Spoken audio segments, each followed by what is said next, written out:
Good morning, wrestling fans. Welcome to PWR today, Wednesday morning, June 30th, 2021. We've made it to the end of June. The world is coming back alive on the man they call Meathead, joined by Matthew Thomas. Matthew, I know HIPAA laws say that you don't have to disclose any of the ailments you have, but do you have summer fever? Because I'm excited for summer. I've got a very, very high summer fever. Like, it's just burning up. My summer fever so high. Gotcha. They have a salve or an ointment you want to try to, kind of get rid of that. I don't know that I want to get rid of it. I think I want to keep summer fever all year long. It's probably from simultaneous loving. That'll 2 or 3. It. Yeah. That's been known to induce a fever or two. All right. Hey, who's going to induce some joy by saving 10%? Who's their sponsor? That's us. We're going to help you induce joy by saving 10%. When you head to collarandelbowbrand.com, you add some clothing that you want to wear on your body to your shopping cart, and you enter code LindaKay, LINDAKAY, save 10%, and you can take that 10% and you can buy more Collar and Elbow. And when you buy that other Collar and Elbow purchase, you can enter code LindaKay, LINDAKAY. Do it again the second time. Save 10%, and you can take that money that you save from that time. You can head back over to collarandelbowbrand.com, enter code LindaKay, save another 10%. Let me stop you right there. Wouldn't you want to just order it all at once? Isn't there a deal after $50 for free shipping? I mean, we'll have to check with Uncle Al on that. Yeah, but at the same time, it's like some people like seeing what money they're saving and what they spend the money they're saving in. And you can just get in this perpetual Groundhog Day of just doing nothing of your life, but going to collarandelbowbrand.com and clothing yourself. It's funny. I've got my probably my go-to right now is my Irish Whip t-shirt. Nice gray soft shirt. Absolutely love it. So let's talk love. And let's talk love being in the air. Matthew Thomas, out of the wrestling couples that we know of out there, we just talked about Jungle Boy and AnnaJay yesterday. There is one that's been a couple for a while. She just had a baby, and her man is, the king of the drip on SmackDown. It has been said that Seth and Becky may have finally tied the knot. Well, congratulations. I'm happy for them, but also a little bit disappointed, being that I am an ordained minister. Seth is off the market for you now? Well, being that I am an ordained minister, I was not asked to do the ceremony. So little let down on that. Speaking of ordained minister, we know an ordained minister, one that has performed a ceremony. Matter of fact, for Uncle Al and his son, and we forgot to mention happy birthday to the both of them. I believe it was Sunday was the kid with the fanny pack. I believe Monday was David Octavius, the Tiberius, the Zohan Hero's birthday. Happy birthday to the Hero Boys. I sent off my happy birthday picture that I'm doing this year because, Facebook is obnoxious, right? And, you get those happy birthdays, whatever. They're just, kind of cold, don't mean anything. I used to say happy birthday. I used to send pictures of just Burt Reynolds, laying on the bearskin rug that said happy birthday. I'd say, you've made it 1 year around the sun, all that. This year, I'm sending out a picture of Burt Reynolds with a voice of Marilyn Monroe dubbed over the top of him, laying on the carpet, singing happy birthday. Oh, I saw it, and it was absolutely fantastic. Although I do want to go back. Was it a couple of years ago that actually got flagged? Didn't you get flagged with your I got flagged for that Burt Reynolds one. What's funny, though? I got flagged for that, but then I reposted and reshared and didn't get flagged. Oh. It's just, I think there's a badge of honor to say that you got in trouble for sharing a nude picture of Burt Reynolds on the internet. That's the kind of mischief that you're up to these days. Well, around Christmas time, I've also been known to send out pictures of a topless Bill Murray. Yeah, I think that's reasonable. And says Murray Christmas. Yes, you have.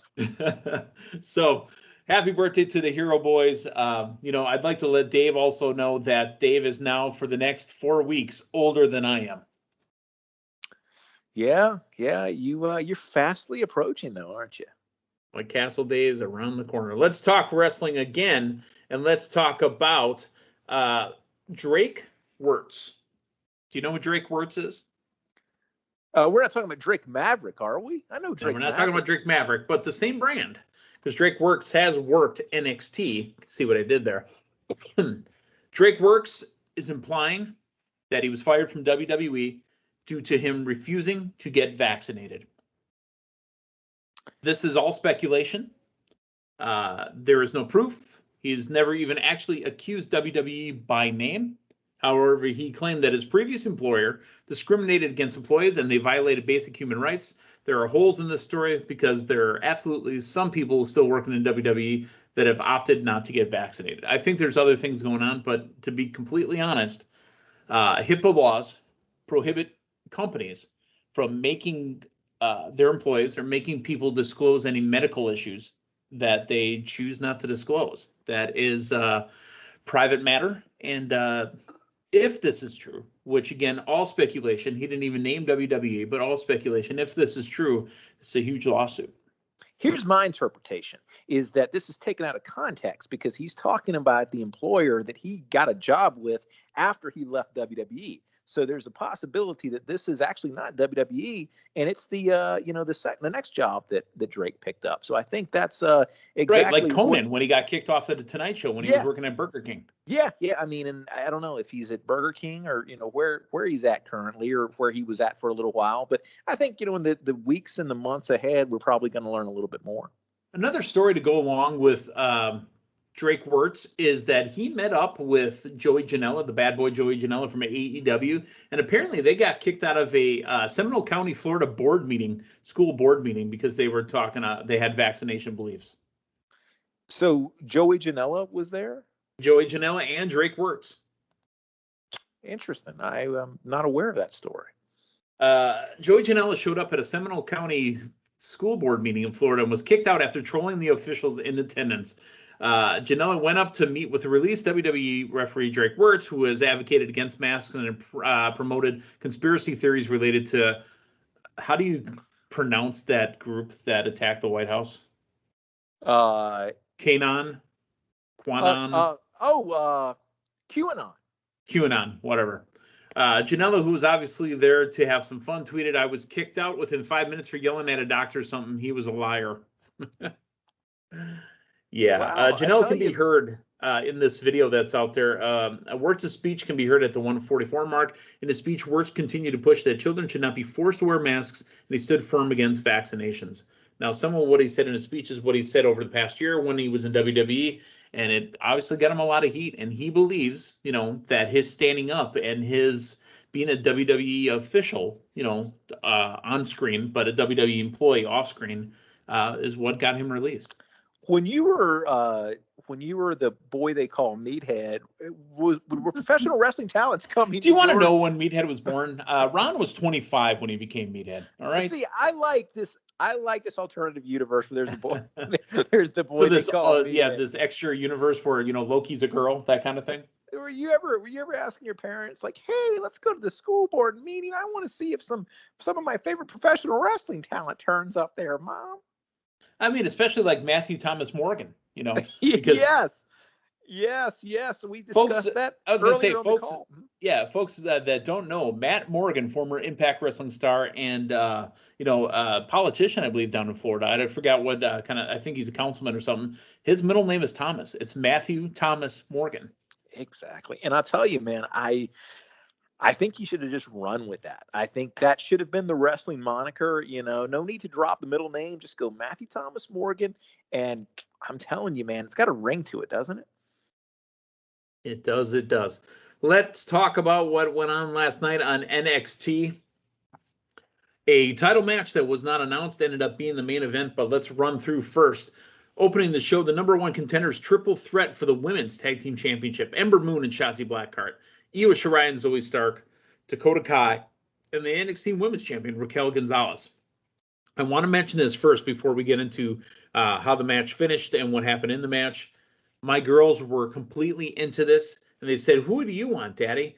I said, "I don't know. I'm a big fan of, Io, and I'm a big fan of Amber and Shotzi." She goes, "I like the Io girl with the thing. Oh, and no, I like the Shotzi one with the green hair too." This was a match for the kids because if you've ever watched any children's programming, PJ Masks, for example, big, bold, bright, solid colors. This match here with all the women in it, big, bold, bright, solid colors. My girls noticed. Yeah, I was a big fan of Pee Wee Herman as a kid, and there was a lot of solid, big, bold, bright, solid colors in Pee Wee's Playhouse, so I can empathize. You can empathize or you can understand. Fully understand. All right. The winners of the match ended up being Io Shirai and Zoe Stark. Your thoughts on a triple threat for the women's tag team #1 contendership? I liked it. Thought it was a good way to start the show, and I think they went with the right winners here. I like the fact that you've got Io Shirai going back into a title program. It's not a singles program, but it's a title program. But she's bringing along Zoe with her too. Exactly, and I think that what happens here is, Zoe looks all the better because you've got her associating with a former NXT Women's Champion. And I will say, if they go the route of these two, or if they keep it on the way, I think our next incarnation of the Women's Tag Team Champions, they need to hold the belt for a while. Ever since that title has been introduced, it's been a little bit of a hot potato concept. Hot potato. And NXT, they are not they haven't been in the last 6 months, a year, necessarily that long title reign. We're going to get to that a little bit later in the program, but I think that you really need to establish a dominant team in this women's division. I enjoyed it. I absolutely enjoyed it. I love that it's them, because I thought if it was Raquel Gonzalez and Dakota Kai, I think it would have been a waste. Yeah. And Shotzi and Ember have already had it, so perfect place to put it. Hey, let's talk about the Breakout Tournament coming up, returning in 2 weeks. The 2019 tournament, which was the only one they had, featured Jordan Miles, Angel Garza, Dexter Lumis, Boa, Cameron Grimes, Joaquin Wilde, Isaiah Swerve Scott, and the current NXT North American champion Bronson Reed. So this is a tournament that could get that next big up-and-comer. And, we mentioned that it featured people like Isaiah Swerve Scott and featured Bronson Reed. That's going to be the main event of this show, because what ends up happening with Hit Row is they come up on Bronson Reed and says, you know what? You want a title shot? You got a title shot. Hit Row is hot, and they are on fire right now. Also, Karrion Kross walking backstage, attacked from the side by Johnny Gargano. Johnny putting up, Johnny Wrestling's got some Johnny testicles, because he's putting up his grapefruits and showing that he isn't afraid of Karrion Kross. Yeah, a very interesting dynamic here. You keep expecting somebody to, even though this is a 2 or 3 week build, you expect somebody to be a little bit of a baby face. And I thought we were actually getting that a little bit with the way here, but not really. I mean, you've got them double teaming Cross, and NXT. Great play. He goes, yeah, because I'm smarter than you are. And then boom. Yeah. NXT going the heel versus heel for the title, that, not a lot of companies will go that route. So you got to give them credit for doing something a little bit different here. Hey, the Diamond Mine had a match, and it's Roddy Strong. Roddy looking a little smaller, but still looking just cut, ripped. Takes on a person I'm not aware of, Asher Hale, and he runs right through him. Also, our favorite, and I had to point it out to the girls. Girls, there's going to be a gentleman coming out. He looks a little furry. He looks like he came down from the mountain. His name is Cameron Grimes. Cameron Grimes? Dude, I swear to you, in the background, my daughter's walking off. I hear, I will get that on tape, and I promise you that will make it into our show. I will get her to come over to the studio here and record that. I need to hear my daughter saying "to the moon." Oh, that's great. The only thing that could have made it better was if it was a child's first words. Like they went from no words Gaga, goo goo, to the moon. Yeah, they went to that full phrase. That happened in The Legend of Ron Burgundy. Remember, she said Ron Burgundy, and that was her first words. Well, I mean, I was going to say Cameron Grimes taking on R.E. Sterling in another pretty much just a walkthrough. But what we got out of this was Cameron Grimes was interrupted at the end talking about, what's been going on the last couple of weeks by L.A. Knight. Yeah. I absolutely enjoy listening to the two go at it. What I always have enjoyed is OPF, other people's funnies. So when a person takes another person's, say, catchphrase and uses it in their promo, he kept Cameron Grimes called LA Knight a dummy. Yeah. Yeah, no, these two continue to work very well together. The little small nuances in the promos between these two continue to continue to really shine. And based on what we got set up for next week and the stipulation that we're going to have, I think that this program is going to continue. Talk about as well. Yeah, this program's going to continue for a little while. Dude, a Butler, come on. Who is this? Willis and Arnold? You'll have to be my butler and do my laundry. We just had it in AEW. We just had it. Yes. You know what they should have done here, Matthew? What's that? Look, camera grinds, if you lose, you'll be my Virgil. I know. I was expecting him to say that. But you know what that gives me hope for? Because he was not name checked, it still gives me hope that Virgil actually does pop up. Maybe even next week. That's what we still get that payoff there. But no, it feels old and tried and campy. But to me, campy for this storyline, I think works. All right, so Kyle O'Reilly, Adam Cole. I saw a T-shirt in the background that said Tampa Bay for Adam Cole. Fantastic shirt, by the way. I would be buying that if I lived in Tampa Bay. Samoa Joe came out to make sure that there was no shenanigans back and forth. So we're setting it up for the Great American Bash next week. It's going to be Cole O'Reilly 2 at the Bash. Yeah, I mean, I think this is going to be a great middle of the card match. We've seen these guys go at it before, and I think this is going to really, really be solid here. Great American Bash is really looking like a loaded show next week. The battery charger showed up twice last night. It's from 60 to 70, 70 to 71. Is that showing up in 2 weeks at the Futures tournament, or is it showing up at Great American Bash next week? I think it shows up at the end of the show. I think you get it a couple times during the show, and I think that is your final segment on the Great American Bash next week. Tian Sha took on Jake Atlas and Mercedes Martinez in an intergender match. The winner is Tian Sha, and Tian Sha is not a person. Linda and I joked about that. Tian Sha is the group. So it's Lee and Boa win via referee stoppage. Go back and watch the finish to this. I think Mercedes Martinez might have been out. Yeah. After that kick, I mean, she was just down. She was probably loopy. Well, and if you go back and look at it, like she immediately, when the count was started, her shoulders were never down. She was out of her element enough to not even, have shoulders to the mat for the pin. She looked like she was in a bad way there.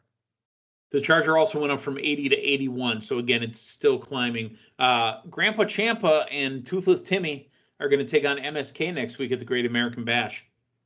Yeah, thought it was a great go home promo here and got me excited for the match. Not that you necessarily needed anything to build you up even further, because you are, if you're familiar with both of these tag teams, you know what kind of a match you're going to get. But I thought the presentation here was really good.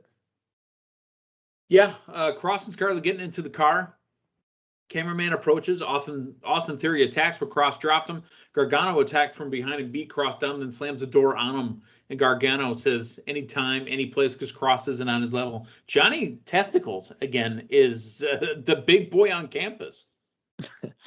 So I also noticed here, I think they're either everybody on the NXT roster upon signing gets a Black Dodge Challenger, or there's one Black Dodge Challenger that they trade off anytime they do a drop-in segment. Yeah. Go back to Damian Priest, go back to Damian Priest when he's on NXT. He's cruising up in his Black Dodge Challenger, and I think you're going to see a few more people who've been driving that. It's funny. We mentioned Burger King tonight, that maybe Drake Weurtz was at Burger King. Damian Priest on Monday night was talking to Matt Riddle about Burger King. He goes, dude, I'm trying to talk to you about, the match. He goes, I'm Randy Orton, dude. Oh, yeah? Because after I was going to say, let's go to Burger King and get that new, Cha-King sandwich. All right, dude, it's me. That sandwich is awesome. So, yeah, this is probably my favorite product placement they've ever done. The Burger King thing with Riddle works really well. Where's his commercial? I mean, seriously, that's got to be next, right? No, 100%. 100%. Where he just comes in and goes, bro. And he's got to come into the store. There's no way he's hitting the drive-thru, dude. He's coming in on a scooter. Or he does the drive-thru on the scooter. It's possible. I think either one could work. All right, main event time. Isaiah Swerve Scott, Bronson Reed, the Colossus for the North American Championship. I wanted it. I felt it throughout the match. Dude, AJ Francis I mean, I saw him accelerate through the plexiglass. Yeah. I mean, that wasn't Bronson. That was AJ literally kicked up the speed and jumped through that. That was amazing. Yeah, this whole stable looks like $1 million. And, when I see them come in prior to this match, I said, you know what? The only thing that would make them look a little bit better is a little bit of extra gold. Yeah, not on the teeth, not on the fingers, not on the, around the neck, around the waist. You're a winner and new North American champion, Isaiah Swerve Scott. This fits. Nothing against Bronson Reed, but this absolutely fits. No, 100%. And what a nice, pleasant surprise. A really great stable that WWE has worked on and that are here and have arrived. Hit row. They work. Yeah, they do. All right. Well, that is NXT. That is our PWR today. Tonight, we are back to normal wrestling action. Tonight, we've got AEW. We'll be talking all about it tomorrow morning. So for Matthew Thomas, the man they call Meathead, hey, thanks for stopping by. So long, everyone.